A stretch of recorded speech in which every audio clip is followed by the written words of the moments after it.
What are you giggling for? Oh, okay.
Oh boy, we've had some technical difficulties, so I apologize to everybody. All of a sudden, you go live and woo, there was nothing. So hi all, and welcome to Monday night's Treasure Vortex. Gypsy is currently in flight on her way home from her big adventures in Utah. And so yeah, it's going to be special guest Karin and myself, Amanda Digger Degaz.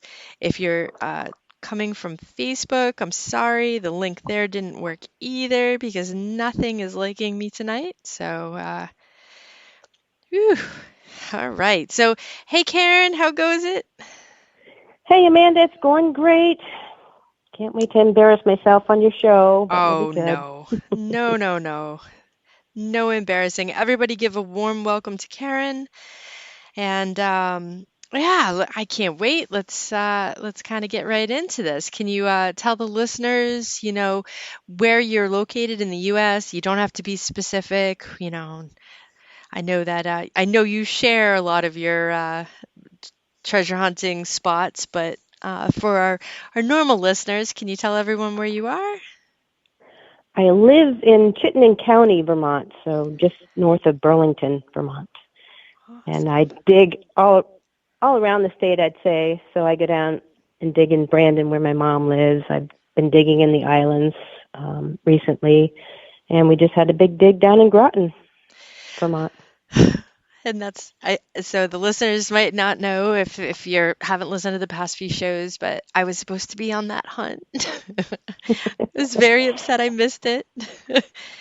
But so how did you how did you get into treasure hunting? Well, I retired from the service in 2019, and I started doing fly tying with veterans and just doing a lot of veteran activities. And then in the beginning of the year 2020, COVID hit. So you couldn't be around anybody. So I started doing 5K runs and cycling a lot more and just being outside and active. And I just happened to see a show in July, I think it was Quarter Hoarder on YouTube. Nice. And I watched it. I'm like, that's what I need to do. So I bought a metal detector, and a couple months later, I was really into it. That's so cool. And you've been finding some amazing things. So what machine did you end up picking up? Well, I didn't know it at the time, but apparently I was watching old Quarter Hoarder videos. So I bought an AT Pro to start with, and it's still a good machine. And then I've advanced now to the Equinox 600. I didn't go for the 800, but I enjoy that machine. Awesome. Very cool. And so you are in Vermont, so you're not far from me. Well, kind of, but not really. Hop, skip, and a jump. Is there other type of treasure hunting that you do as well as metal detecting? No, I'm not really a bottle digger, even though actually after that Groton dig, when Teresa and Audra pulled out some really cool bottles, I'm starting to consider it more now, but I wasn't into just sitting and raking through trash, basically. Yeah. Sorry, Audra. I- it's not for everyone. I mean, when I go, John chooses not to. He does not. He finds no fun in it. Um, I think it's when I start finding coins and other neat stuff in it that he was like, "Oh, that's kind of neat." But even then, it was no. It was a no-go. So, yeah, it's definitely not for everybody. Definitely not. But I'm glad you're considering though. I'm sure with more people, it's a lot more fun. Yeah, I missed out on the fun actually. I was out detecting in the field near the bottle dump that the Ah, ladies were in, and I could hear them laughing, and I should have just gone and sat, you know. I should have just done it. But I kept detecting like a nerd. it's not too much of a nerd thing. Again, detecting, you've been finding some amazing things, and I know we'll get into that here in a little bit. So, you said at the beginning of 2020 you got into detecting? No, that's I had just retired, so I couldn't be around people because of Oh yeah. COVID. So Yep. like I did all sorts of other things outdoors, ran a lot and rode my bike a lot. Um, and then I found that quarter hoarder show. So that was later in the year that I started detecting September, October timeframe. I would never have guessed it. So for the listeners who don't know, I met Karen at Come Out Swingin' in Pennsylvania this past April. And honestly, talking to you, I thought you'd been detecting for years. And Years. I found a lot of bucket listers right away. I really did, and I'm blessed. Yeah. I don't. I go out detecting at a place that you don't expect anything, and you find cool stuff, and then you go to a place where you think you're going to find cool stuff, and you find nothing. So Yes. I think been that's the way lucky. it works. Yeah. Um, but yeah, no, I mean, when I met you in Pennsylvania, I really did. I thought you've been digging for years, so that's really cool. And not so much the bucket lister things. You do something that I know a few of us do, but not everyone per se, but you give back, right? You do displays or whatnot and give fines back to property owners. Yeah, that's more recent. A lot of the people that when I first started digging, they didn't want any of it. And then this past year, I'm like, I'm just going to give it to you. I don't need 16, large cents or anything. So I thought it would be a nice gesture to give back to the landowners, even though I was offering before and they just said no. I just did it anyway. I don't know Mm, if that makes sense. yep, absolutely does. Okay. It absolutely does. It's one of the things that we did from kind of not the beginning. It was like more so a couple months into it was, how many buttons do you need? How many of this do you need? And even though I don't want it, and we're like, no, you should really take it. So absolutely understand. Absolutely get Well, that. then they have to listen to the history of it too. So when I give it back to them, I just go on and on about the history if I know the history. Oh, that's So, cool though. So you do the research on it before you hand the items back and whatnot? well, if it's a large cent, I kind of know some of the history. But yeah, Hmm. if it's a nice button, like I know you're going to ask me a question about giving back or recovery, so I'll save my story for then. All right, that works too. That works too. Now I know I did you an in-service by not getting a whole bunch of your finds pictures to share. So I'm gonna end up going, okay, so I know you have found some wish list or bucket list items. Can you actually can you tell us what the first really cool item, and it might not have been a bucket list, but the first really cool item you found while detecting was, or that you thought was cool? Okay, that's a two-part question for me Okay. then. So the first awesome thing I found was a large cent and a colonial button, and I think it was a barber quarter, all within 3 feet of each other in a farm field. And then I found nothing else. So that was one of my first official digs. Now the other thing that I find to be my coolest find, I guess I would say, I went into the lake last January because all the ground was frozen here, and the lake wasn't frozen over yet. So I went into the water, and the surface of the lake bottom was clay. And I started finding colonial buttons, literally 1700 stuff. I found some large cents, and I found these two Royal Canadian Volunteer buttons. Now, the first one I found said RCV, and I had no idea. Like, was it Roman Catholic Volunteers? So I had to do all this research. And the research that I found, I finally found someone that said it was a Royal Canadian Volunteers button from War of 1812. And then I found some more. After I found that hit, I looked more into it, and it turns out they were actually a unit from 1793 to 1803, and then they disbanded because so many of the members deserted, which made me think then, like, did they come down to Vermont when they deserted? Because they didn't make it into Vermont to fight for us or for the English. So it is kind of a complicated question, but those are my two favorite finds. I found one 3 days later that said Royal Canadian Volunteers on it. Oh, that's so cool. Yeah, that's so cool. that's And with it. the mud, how did it, or and the clay, how did it look? Like the condition of it? Was it in pretty good condition? Yeah, everything I pulled out of that clay has been in excellent condition for how old it is and how worn it was when it fell into the water.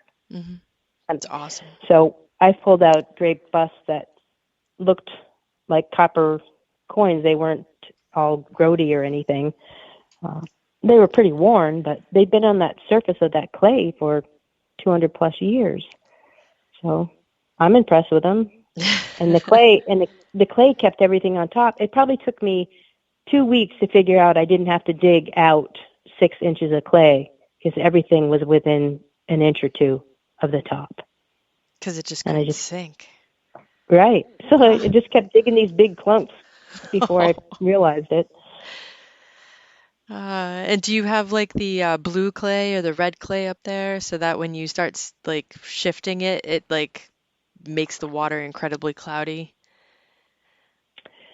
It's grayish, and it does make it cloudy, but it settles pretty quickly. So, I'd have to take the clump back to shore to find whatever I was pulling out of the clay. So I'd walk in. I didn't go out very far because my waders were only hip waders at the time, and I didn't want water in them. So I'd walk in, and once it started freezing over, I'd use big ice blocks and just dump the clump onto the ice. That's smart. Yeah, that way you didn't have to go all the way back into Right. shore to do it. That's smart. Playing with in the water when it starts to freeze. Yeah, I do it on occasion, mudlarking wise, but not with my waders. I haven't gotten in yet, so you are a braver woman than I. I'm like, no, that's too cold for me. Nah, two pair of socks and some thick sweatpants, and you're good to go. Well, now I know who to contact to be like, hey, are these the same type of waders? I've got the ones that are, they go up to the chest. So I'm like, I definitely could. But when you put them on, they weigh like 50 pounds too, because the boot's attached and everything. And yeah, they're heavy, very heavy. The ones I have are kind of thicker too, and so I start to float if I go out too far. And it makes it hard to dig. Oh my. I hadn't even thought about that too. Yeah, because it holds all the air in, keeping the water out. Jeez Louise, we'll hear about you floating somewheres. Guys, no, I hope not. Come get me. I was detecting. I always have my phone out there too, so I can call if I have to. Brilliant. Yes, good thing to do. And no, I don't mean in like the bad sense of the term. I mean in like I went to go get more treasure. Oh, geez. So Amanda, can you tell them I can see the comments so when they say cheese, I know they're doing it? The ladies. When I they can say, see everybody's oh yes, cheese. Karen is in the Karen is in the chat. I just can't comment because I didn't sign in and I don't want to do it right now. No commenting from Karen. And no cheesing. No cheesing. Right. That owl says no. So you started to tell a little bit about recovery return story. Can you go into a little bit more detail and tell us what you found and you were able to return? I haven't returned it yet, but when I did that ladies' dig in Groton, I found a Civil War Eagle infantry button, so it had the eye in it. And I was at the Scott barn. Well, the actual road that was in front of that barn is called the Scott Highway, and it's named after William Scott. Now, William Scott was in the Civil War, and he's also known as the Sleeping Sentinel because he was doing guard duty watching a bridge, and the second night he was doing guard duty for somebody else, and he fell asleep. And I guess in 1861, the punishment was you die by firing squad. So it's like court-martial you and then shoot you, basically, for sleeping on guard duty. So he ended up getting pardoned, and the story goes that his commander and Abraham Lincoln both pardoned him because Abraham Lincoln wanted his name on the pardon as well. And that turned out to be true. There was some research done on that because they thought it was just a story somebody was trying to spread. So that's kind of a long story leading into the button, but to find a Civil War infantry button in a location where this actual soldier was, and the barn is named after him, his family. It came from his family's farm. I just think that's a nice thing to give back. Yeah, absolutely. Much as I want to keep it, I'm putting it in a display case with a picture of William Scott and a picture of the memorial that's on the highway, on the road. And then I'm writing down the poem that's written about him called The Sleeping Sentinel. That's awesome. That's very cool. Yeah, Now, I hope so. I'm going to interject a question that was not given to you ahead of time. But based on a bunch of the responses you've given, how do you go about doing your research? I haven't really done a lot of. Say this again. What's your question again? How do you go about doing some of the research on figuring out, like putting all that together? Like what are some of the tools that you use to, to put it all together for the Scott barn and that he lived there? Was it based on you talking with the property owners or? Yes. Okay. Yes. I was going to say, did you go to the library and get to look at some old journals or the maps? I didn't know if you used some of the old maps. No, I read the memorial on the way out of town, and that gave me a lot of information. Plus, I knew that the barn was called the Scott Barn and had been moved there. And the gentleman that owns the property now does weddings. He does the party inside the barn and then does the weddings out in his field. So I got that information, and then I just went on Google and started researching that way. Nice. No, it's perfect because most of the time you find an item and you're like, I don't know how it got here. I don't know who it came from. And it's awesome that you were able to actually put the pieces together. So I wasn't sure if you did the research after the fact or it was from talking to people and, the memorial and whatnot, like you said. So that's awesome to be able to put the stories together is really neat. And then to give back is absolutely awesome. It may not be his button, but it's a Civil War infantry button, and he was in the 3rd Vermont Infantry when he went down there. And the picture of him, he's in his uniform, so I think that was maybe taken here in Vermont before he left. But it's still same time frame though, and everything. So right, that's really neat. I know we all make up stories, so it's really cool that.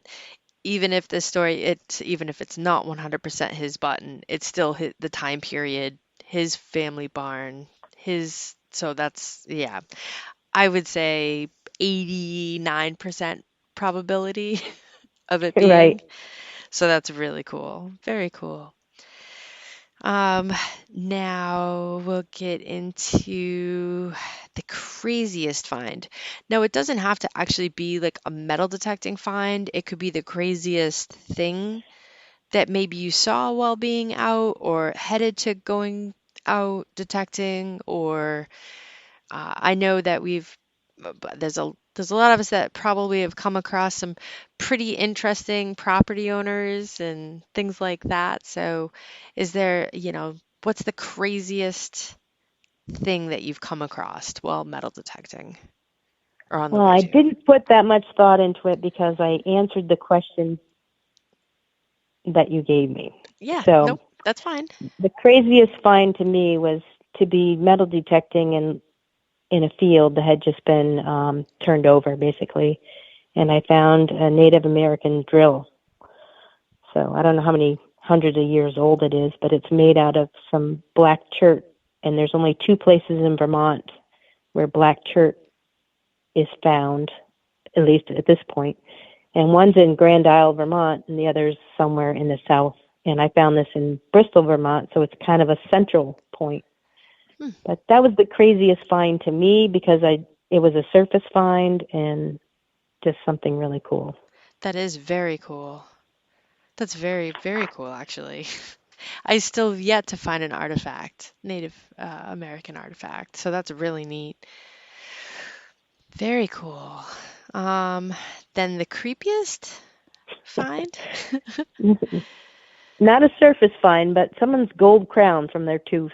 Ah, Yeah, I found that metal detecting. It rang up nice. I think that's kind of creepy, though. Like, how did you lose your crown? and so did you say it was a field? No, actually, it was at a church. A church. So it was in the backyard of the church where people gathered for cookouts or whatever they do at church afterward, and I happened to find a gold crown. Bobbing for Maybe apples? They had maybe. And they tipped the pan over with the apple cores. I don't know. No idea. Yeah, that's definitely strange. That's neat though. It was gold. I mean, I know mudlarking, I'm out there and I just find teeth, just human teeth. Um, some of That's them creepy. some of them you can tell came from dentures and others were probably just yanked and then thrown in the trash and then ended up in the dump. Is underneath low tide and all of a sudden it gets exposed from the mud and I'm like, oh, that's a human tooth. So, And then there's Nancy's. Was it Nancy or Teresa? Teresa found the dentures. oh yeah, Those are kind of creepy. they are. And depending on, so the bottle dumps that are usually, the personal ones in the backyard of an old home and stuff, they don't seem to have burned them as much as they would some of these giant dumps. So the big dumps, you can find these dentures and they'll be all disformed and bent in weird ways and stuff because the rubber would melt, but it could still have all the teeth. They're weird, very weird looking. Um, I know I have found pieces and been like, what is that? Oh, it's a denture. That's totally weird looking. So I thought it was funny that she left them in her hotel room, though. Can you imagine finding those? Like, oh my God, the poor cleaning person.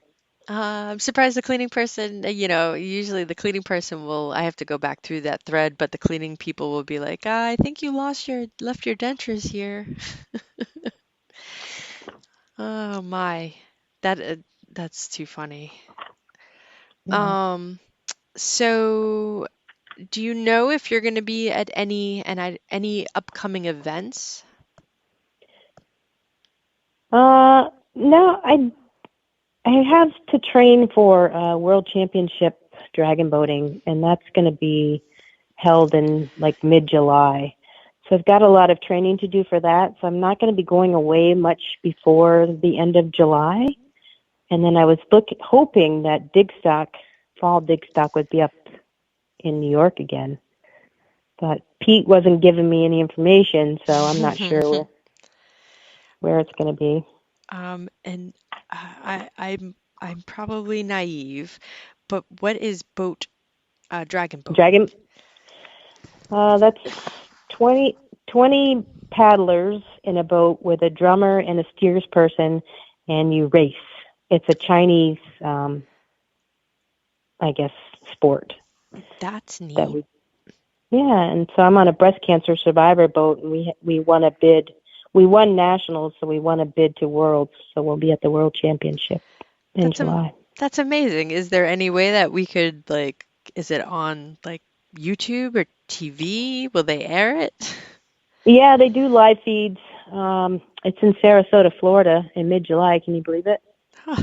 We're gonna sweat, but it was Yeah. supposed to be in France 2 years ago, and then COVID hit, so they had to cancel it. We were all going to France. Oh, that stinks. And they decided not to do it in France this time? Yeah, well, COVID lasted so long, the restrictions from COVID, that they just had it. So it's every 2 years. So the next bid was in Sarasota, so they just Oh, went with it. They canceled the gotcha. France Yeah, one. Olympics, basically. Yeah, kind of like that. Yeah. Oh, that's crazy. Good luck with that. I hope Thank you, you. if you do get the live feed, make sure you post. Um, and I know this is much further down in the list and stuff, but if there's people listening right now that wanted to follow along and see some of the amazing things that you find, can they find you on Facebook or Instagram? And if so, is that okay? Yeah, they can find me on Facebook. I've been trying to get with Audra to do a YouTube. I'm still a little shy because I stutter so much when I'm trying to talk. And yes, Audra, you can come watch. It's in Sarasota. So I have Facebook, I have Instagram, I have Snapchat, and TikTok, but I haven't put anything on TikTok yet. Ah, So I was thinking of starting that way. Audra said to do some short videos, put them on TikTok, and then you can feed them off to YouTube, I guess. yep. I'm just not a wizard with that yet. Yes, and you're doing absolutely excellent. I wouldn't have even known you had, any problems or, anything like that. This is fun. And TikTok is great. Like I'm on it, but I don't show myself at all because it's not worth it when I'm out digging and whatnot. I just, hey, I'm finding something neat and I video it and it ends up being, 30 seconds to a minute and a half and no editing needed and you just go boop and you put it up there and it's there and millions and millions of people can watch it and be like, oh, that's so neat. Or, you have some of the jerks that are on there that's like, it's planted, you planted it. And those are really fun to respond to. So I'd have to buy it to plant it, and I don't have any money. that's I'm retired. exactly, I'm like, why would you want to waste the time when you have these permissions that have amazing things to find? Why would you want to waste the time to plant something, to dig it up? Yeah, I don't have time. Yeah. And you got to read the comments. They're saying you should be a hand model, I guess, Oh, to see yeah, your because, hands on TikTok. yep, only my hands or whatever I'm finding. I don't care. It's up there. It's more so too, it's documenting. I mean, I document for myself in a notebook. I put everything down with what I found at different permissions and whatnot. That way I can go back and kind of try to tell a story later on, especially I've had a bunch of permissions that have sold, and I've had one permission or two that have built upon. Like there's no ground there anymore. And it's neat to be able to say, well, this is what I was able to save from there in these years. But now it's cool because I know, my nieces and my nephews and my bonus stepson, there's all these, they can find it later on well after I'm gone and be like, well, look at what crazy auntie used to do. Um, so I like that aspect of it as well. And TikTok really, really is easy, but it's fun too to just be a lurker. You can watch it. Um, YouTube was kryptonite. I couldn't sit down and edit. I wanted to be doing 9 million other things instead of sitting there and editing films. So, um, all right. Yeah, we see a lot of Amanda's hands. Nancy. All right. Well, I know you have found some other bucket list items and whatnot. Do you have a white whale or something that you're hoping to find? Well, being that I was in the service so long, I was in like 38 years. It was my life, and I'm a Navy brat, and my dad was an Army brat, so it's been in my life forever. I really want to find some Revolutionary War stuff, especially if it's Green Mountain Boys, because they had their own, unit. Mm-hmm. So I'd like to find something related to the Green Mountain Boys, but Revolutionary War artifacts would be great. Fantastic. And you're in a good area to be looking. I found a person today who used to own this farm property, that I got permission to detect from another person. It's a very convoluted story, but he said there was an old log cabin there. And what I found out about Grand Isle was that the islands were given to Revolutionary War soldiers. The land was given to some of these soldiers. So now I'm thinking like maybe this was one of the Revolutionary War soldiers that settled there. So Now, sorry, go ahead. I was going to say, would your town hall or anything like that have the deeds from way back when? They may. I haven't gone that far yet. I've gone in to ask about one property. I actually had my mom go in and ask about a property in Brandon, because I dropped her off and drove home and said, "Hey, Mom, can you go to the town hall and ask who owns this property, because I want to detect there." So I've done it through my mom, but I haven't reached out to any of the local town offices yet. Mm-hmm. This guy that told me that it was his property, he knew a lot of the history though, and he and his father actually buried the log cabin in the field. They just plowed it under. And he showed me where it was, so I'm really hoping that I find something cool there. That's really exciting. Yeah, because there's the Hyde log cabin. If you look at the history of the Hyde log cabin, that was a Revolutionary War soldier, and he built the log cabin right down the road from this other one. And the gentleman today said they were probably built around the same time, but this one got plowed in, and the Hyde log cabin got moved 2 miles away and is a historic site marker now, basically. I can attest for that. It's tricked many people in my area. They're like, look at these cabins. And I'm like, no, that's not where they originally were. That was where it got moved and saved to. And I think they probably do that in a lot of places, especially when they're making them into the historic.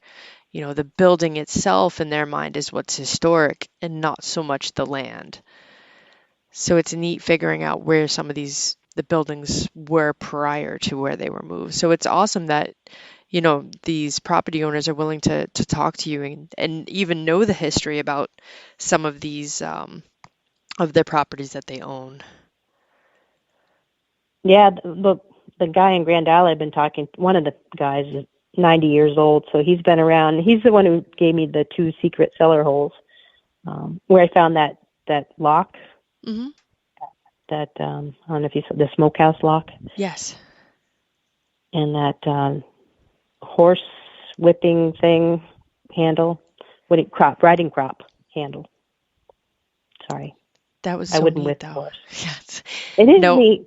It's yeah, same thing. I'm like, isn't that a whip? No riding crop. It's so neat looking though. Well, John Donaldson wants it because it has fleur-de-lis on it, so maybe I'll save it for him. And I think John's in here too. Yeah, he is. Fantastic. Now, is there something that you've found while out metal detecting that's not metal that you really enjoy finding? Like, I know for myself, I love finding marbles. I know some people love finding the clay pipe stems or, different things like that. Do you find those out there when you're metal detecting? I found marbles, and I found a little ceramic doll. Ooh. So that was kind of cool. That is neat. Now, do you find those missing a head? Yeah, aren't they always though? Yeah. I think the majority of the dolls I have found are missing their heads. I think that I've only have two or three in the 10 years that have heads. So many, many bodies and limbs. Ah, it's so Well, I was bad. at a party probably 4 or 5 nights ago. And at this party, I met a woman. It was her 60th birthday party. So I met her there from another friend. And she said, yeah, my grandmother used to own this property we're on right now. And when I was a kid, I used to go down to the beach and I would skip arrowheads on the lake, not knowing really what they were, not really caring. And we'd skip them because they would skip better than the rocks. So she said, when you come back in the summer, go about 20 feet out and you're going to find all sorts of arrowheads. So they're non-metallic, so I'm not going to find them with my metal detector. But I'm going to use my Nemo 3 and go out and metal detect. That's Or not fantastic. metal detect, sorry. Yeah, dive with it. Yeah. Very cool. The only other thing I was like, before you said Nemo 3, I'm like, oh, you should go out with like the sand scoop that you go to the beach and just go and you can like scoop, and then they've got floaty sifting tables. I've got one of those, but mine has a metal bottom, so I can't stick anything metal on it and think I'm going to figure Yep. out where it is. Yep. But I can do that with the arrowheads. Yeah, you could. But Yeah. that's cool. Have you gotten out at all before with the Nemo? Yeah, I tried it out last year, but Vermont, you get like 3 good months of warm weather and warm water. So I got it, I think, towards the end of September. So then I borrowed someone's wetsuit because my plan is to hit up some old swimming holes and swim around there looking for stuff. And I can go 10 feet down, and I don't really want to go much further anyway, so that works for me. Now, did you already have diving experience? No, and you don't need it for this thing. It's easy.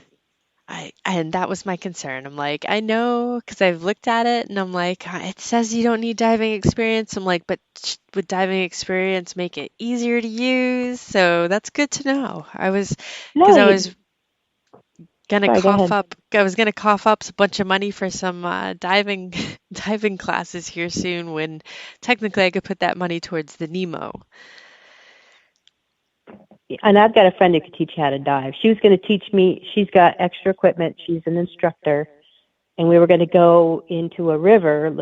So probably 20 years ago, one of my friend's husband and 2 friends were in a canoe going down this river, and they got into some fast water and hit some rocks. And when they hit the rocks, the canoe tipped, and 2 of them lost their wedding bands. And one of them was a handmade wedding band, and the other one was from South Africa or something. So they're both very special. I'm like, oh, I know where they hit the rocks. Now, if I can go back and hopefully they didn't float too far away. Mm-hmm.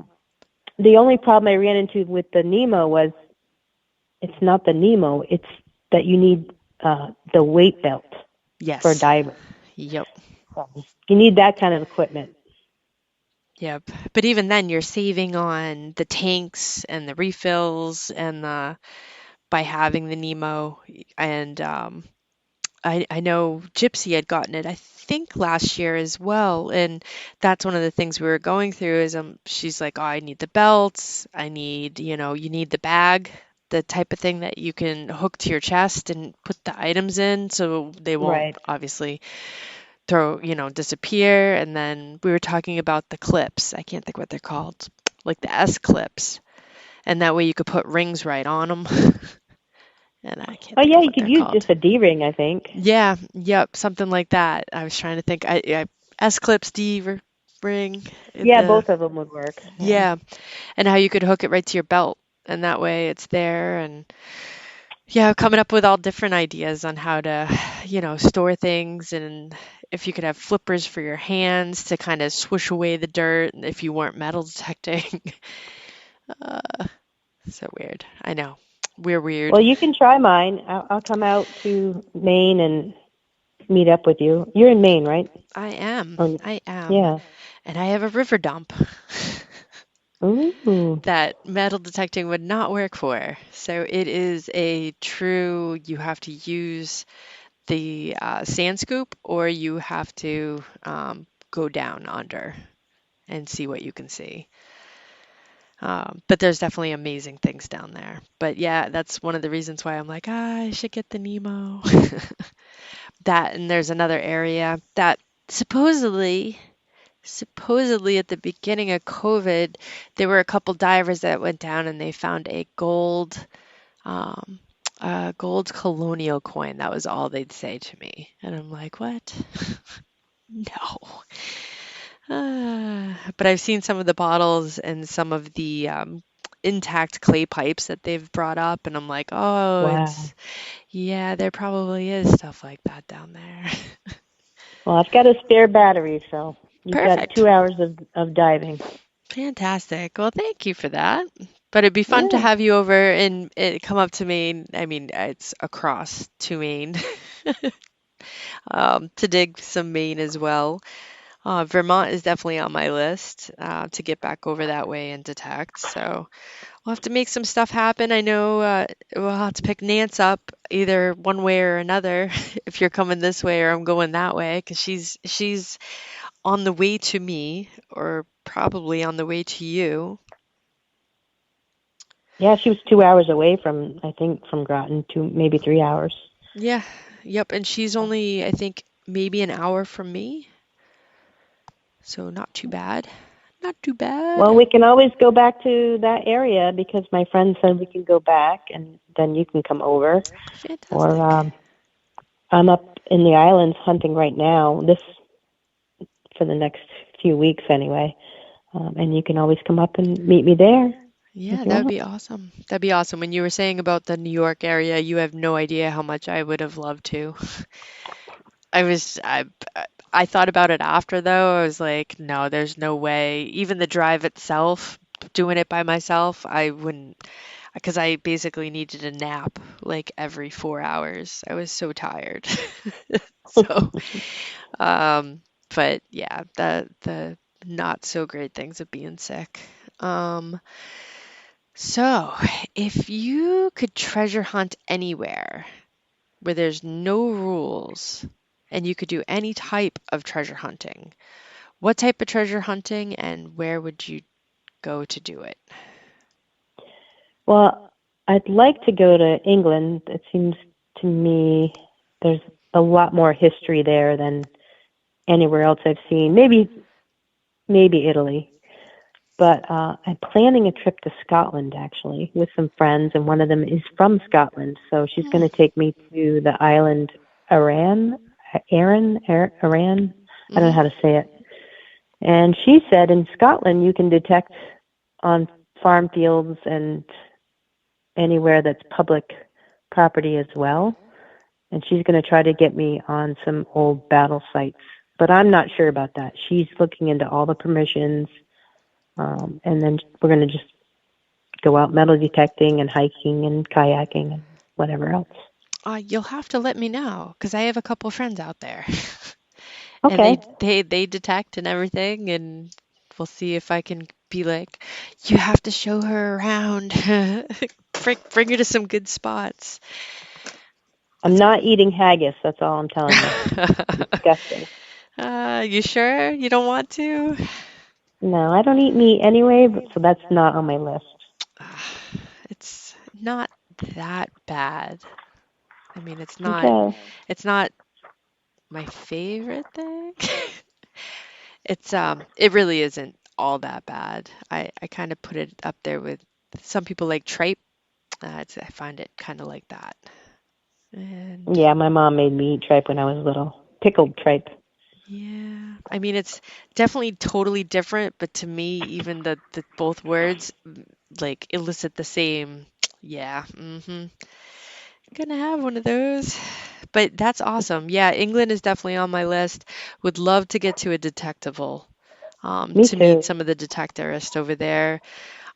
Semi planning one for 2023. We'll see how it goes. Time off has already been set back for 2022, so it might end up being 2024 now. But Well, when you're as old as I am, you're retired and you can go whenever you want to, I guess. But whatever. Just saying. I wish. You go and you share your adventures, and I'll be good for the next couple years until I can go on my own. I'll live Okay. I'll live vicariously through you. Um, yeah, but absolutely, that's definitely on the list. Um, and then if you got to England, you'd have to go Mudlark, like you must, like you can't not. With Cy Fines and Nicola White. Yes, yes. You have to. You have to find a clay pipe, and you can find Roman coins, and you can find crazy things down there.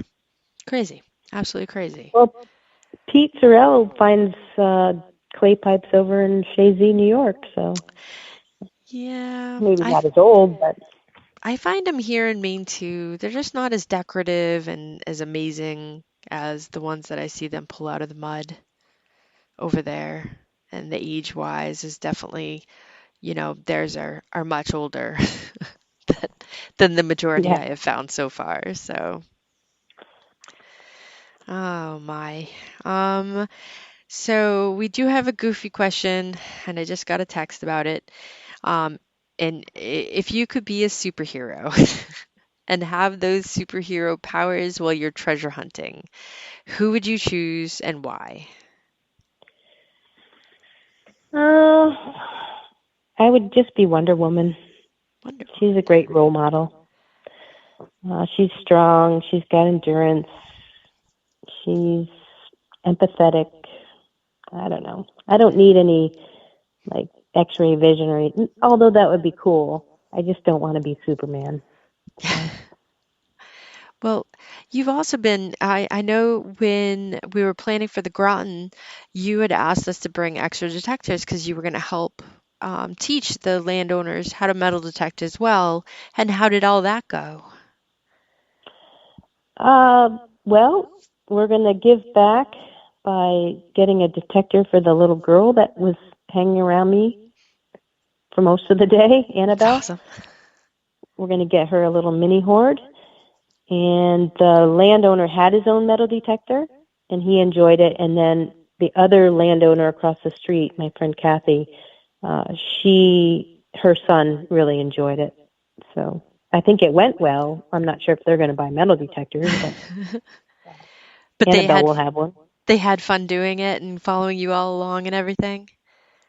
Yeah, and then we gave them trinkets. Like I found a nice crotal bell, and I gave Martin the crotal bell, and then I found an 1853 large cent on Kathy's property, and she was born in 1953. So I gave her the large cent. So they appreciated the tokens that we gave them, and not tokens, but the gestures or whatever.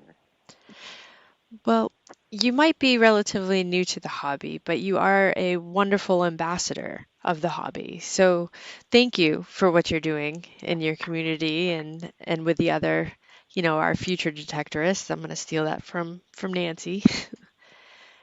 Well, I'm learning from all of them. So I joined Detect America, and then the Can You Dig It ladies, Shelley and Dawn, and Audra, and Nancy, and you. So I'm learning from all of you by staying connected with you and watching what you do, and Audra with the Girl Scouts. So my plan is to do a seated dig for some of the people that follow me on Facebook, bought metal detectors for their kids. So I'm going to take them out, give them a lesson, and do some seated hunts with them because I saved all the stuff I got at Dig Stock, Mm-hmm. all the Roosevelt dimes and stuff.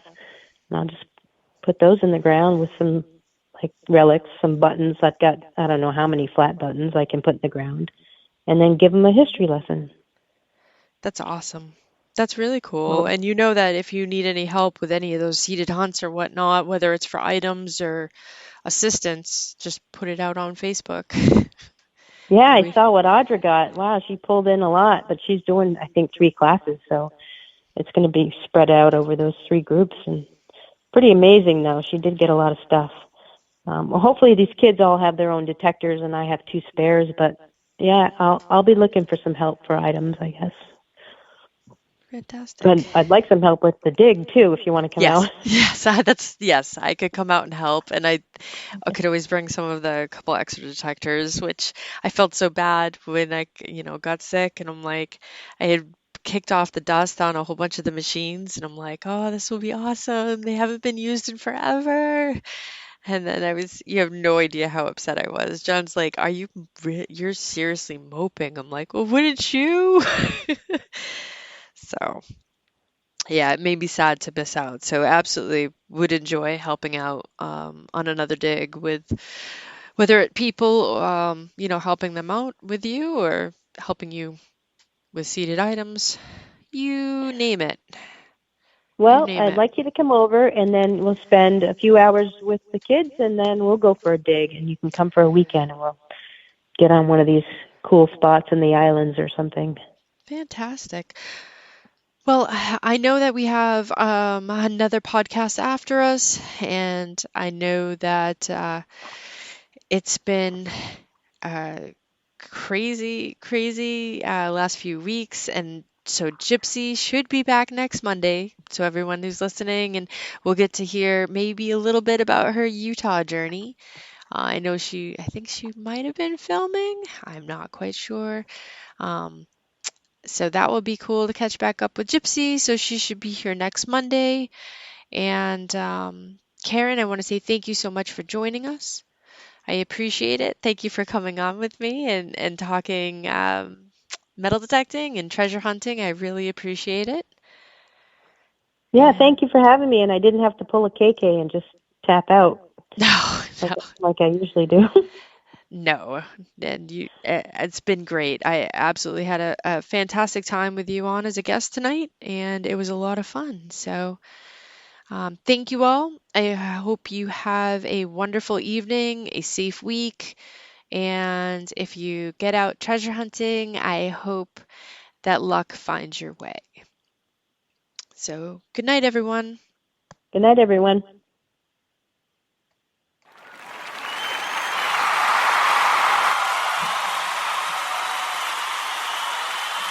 I'm still here.